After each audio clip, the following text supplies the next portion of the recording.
Welcome to the Connor Principles Video Library, designed to benefit parents and families raising underage or adult special needs children of any diagnosis, cognitive or physical. Hosted by Michael Boylan, founder of Reach for Me. As a national best-selling author of 5 books and a track record of developing training programs which have benefited over 100,000 people, Michael is dedicated to improving the lives of parents and families raising children with special needs by using his lived experience as the single father of an adult special needs child. These episodes are tailored to help parents and primary caregivers to better manage and power through the unique challenges that we encounter with a renewed outlook and sense of resiliency as we move forward. The learning shared in these episodes are universal and designed to encourage us to share our own stories, challenges, and the special moments that we've encountered as caregivers of a child with special needs. It's all about caring for the caregiver. Join us for the weekly CareCast to share, discuss, and learn with other caregivers who are on the journey.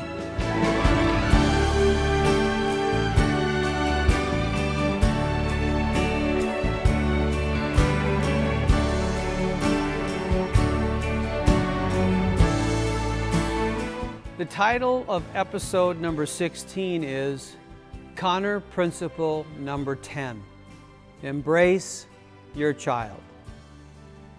This is another shorter episode, but nevertheless important for all of us who are on this caregiver journey together because of the uniqueness of the world that you and I are now in with regard to being the parent or a primary caregiver raising one or more underage or adult special needs children, regardless of the diagnosis of the child.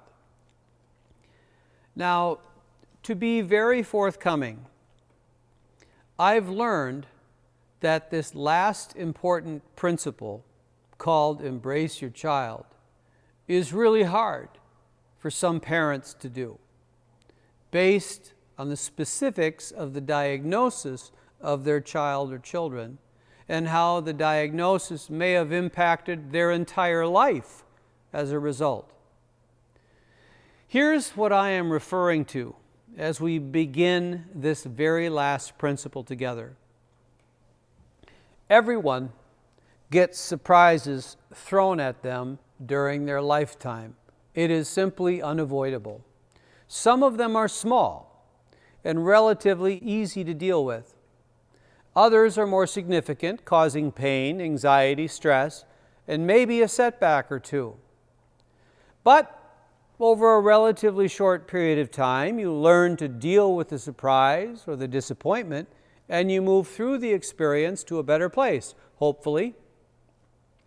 However, when you're the parent of a special needs child, as you very well know, it is a permanent surprise.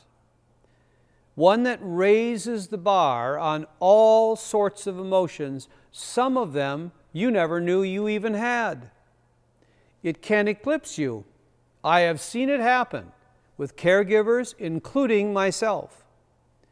It can be a permanent jolt that some people can't or don't ever recover from.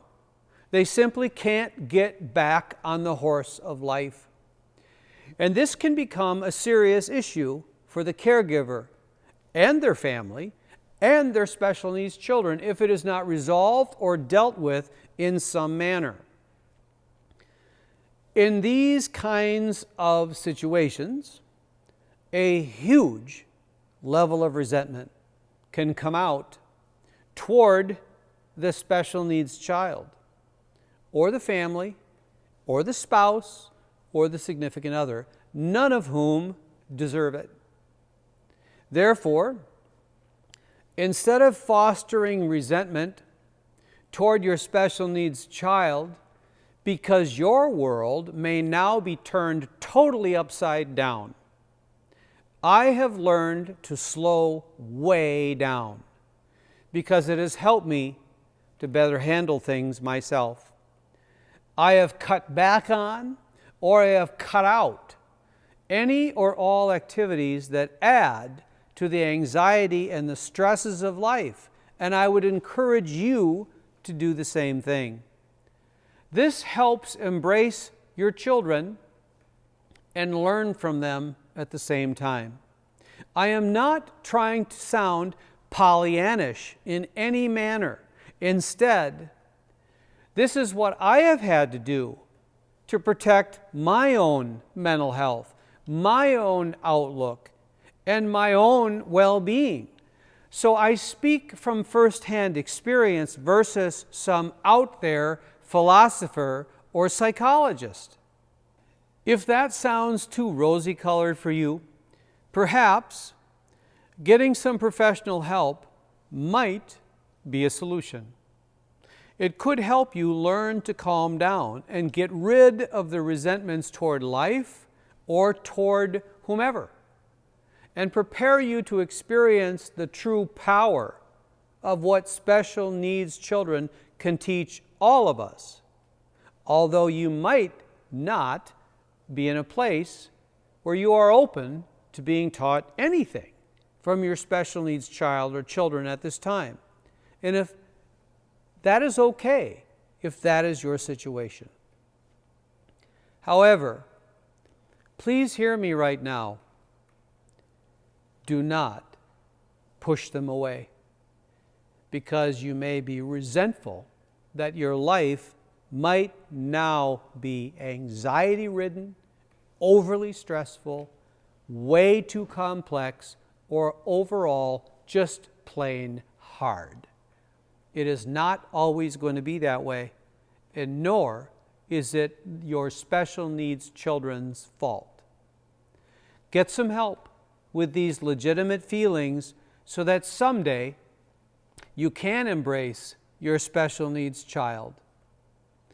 One final story that might help make this very last principle called embrace your child real for you.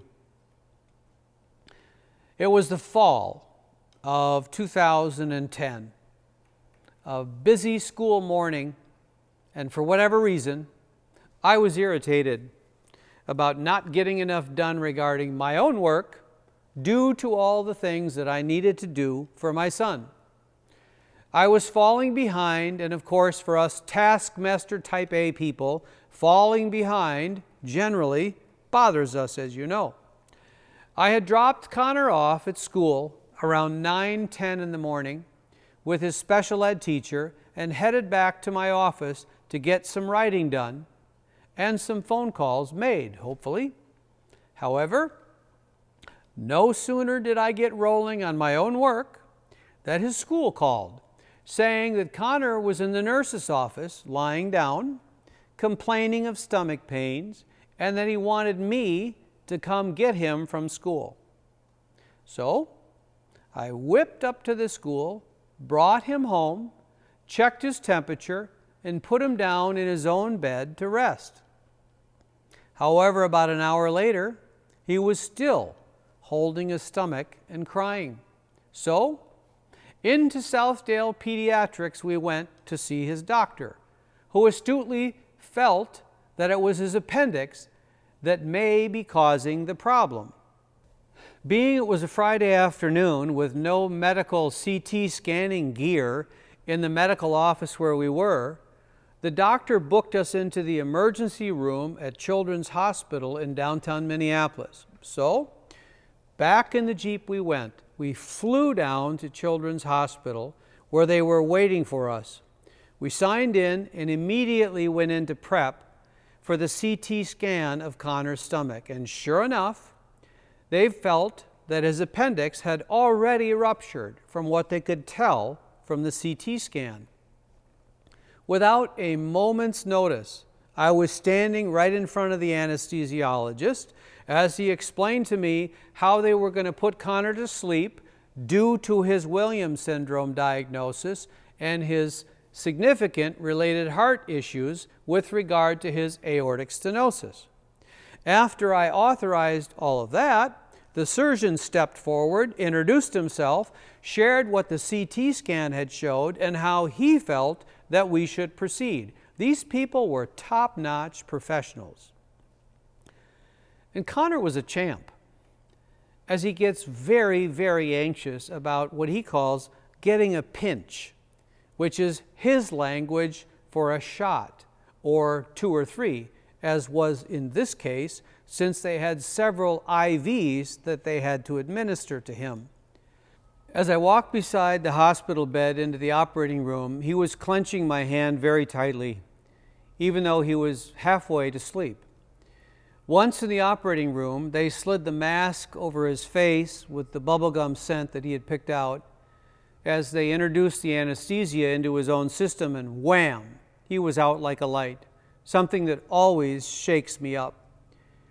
They showed me to the waiting room, saying that the surgery should take about 120 minutes and that they'd call me around 1 in the morning or so when he was finally in recovery. So there I sat with my mother and a good close friend, worrying about whether his appendix had already ruptured and all that might be ahead of us if that had happened. It was a very long wait, and then the phone rang, and the nurse said that the procedure went well, and they got it right before his appendix had ruptured, and that he was now in recovery, and that I could see him in about an hour.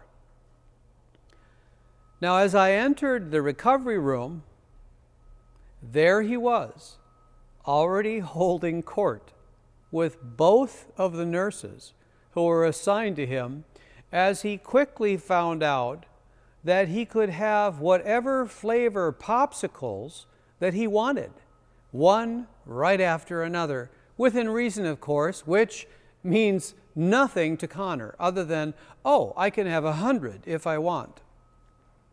So as he was chatting up both of the nurses, working them for another popsicle, he looked at the nurse, he reached out his hand for theirs and said so ever genuinely to her, I just need you in my life. I just need you in my life. Charming them so that he could get another popsicle. Pretty clever, huh? What a charmer. I need you in my life. Maybe I should try that line sometime. As he continued to fixate on the IVs, which were both still in his arms, trying to get them out of his arms, causing the nurse to tape them down really firmly, he leaned over to me and said, Daddy, I think you're having a hard day. I think you're having a very hard day. I know it's hard, but we'll make it through. Now that line from my son made me cry. My boy was sensing how worried I was and was telling me that it was going to be okay. You and I are going to encounter many things throughout our lives as caregivers of special needs children that will be well beyond our control, requiring lots and lots of patience, lots of faith, and lots of emotional bandwidth to trust that we're going to make it through, regardless of what comes. It is this uncertainty that might actually help us to embrace our special needs children, as it seems that sometimes they can sense what we need faster than we can ourselves. And it is in the beauty of the embrace that we are often reminded of the very special journey that we have been called to on behalf of our special needs children. Therefore, I would encourage you to embrace your child and feel what comes as a result. Now it's time for the personal reflection questions around Connor Principle number 10, which again is called Embrace Your Child. It is important to reflect upon the following questions regarding how this principle shows up in your own life as a caregiver. So therefore, please noodle on your thoughts, write them down if you wish, or ask others who are involved in the caregiving journey with you to do the same. And then discuss them together, or at the very least, discuss them with another caregiver dealing with similar challenges. Again, I can't stress enough that when we share our own challenges as caregivers with others who are on the same path, it does help us all gain more perspective, which helps us all power through whatever might be going on at the time. This is another benefit to joining us on the Reach for Me weekly Carecasts. Here are the questions around this final principle, principle number 10. Question number 1. Can you honestly say that you have embraced your special needs child with all your heart, even though the future might be full of challenges and unknowns? Question number 2. What are you most concerned about moving forward? Question number 3. What are the best ways to deal with your concerns? Question number 4. What is the one thing that would help you embrace your child on the road ahead? Remember, there are no wrong answers. They are simply your thoughts and your reflections. Therefore, I would encourage you to talk them through with those who are involved in your caregiver journey, be it another caregiver, your spouse or your significant other, an immediate or an extended family member, or a close friend. The goal, again, is to be honest with your responses so that you can improve your own mental health and your desire to power through with a newfound level of perspective, resiliency, and outlook. It is a very worthwhile goal. Let's move ahead to the next episode.